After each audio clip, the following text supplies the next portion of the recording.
وای بیتو زدن. وای بله زدن.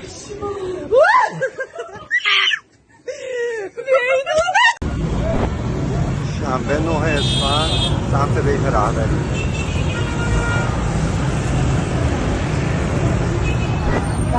شنبه 9 اسفند سمت بیت رهبری.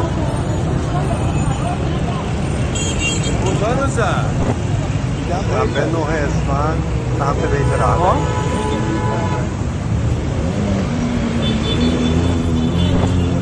شنبه 9 اسفند سمت بیت رهبری.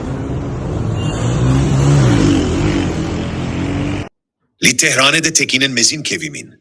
Pêka dawî raporên belav bûyî li taka Çîtger û şekama pastora bajarê Tehranê de tekînên gelek mezin kevîmîne û dukelek mezin bilin bûye û dukelekê gelek zêde şekama Cumhurî de hebûye.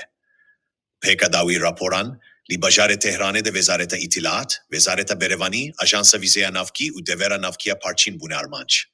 Pêka wan raporan beyta rehberî û navenda serkomaryoya rejîmê bûne armanca mûşekên İsraîlî. Hêtanî hatî amarek ji kîsaran, kuştî û birindaran belav nebûne. Nûçegîhaniya Fars a ser bi rejîma Îranê beşek ji van êrîşan piştrast kirine. Herwîsa hatiye belav kirin ku binkeyên serbaziyên rejîmê li Çabîhar û Konarekê li parêzgeha Sîstan û Belûçistanê de bûne armanc. Herwîsa çendin ragîhandinin ser bi rejîma Îranê yên vek İsna û Îrna hatine hekirin. Pêka raporên destpêkî si armanc li Îranê hatine tekandin.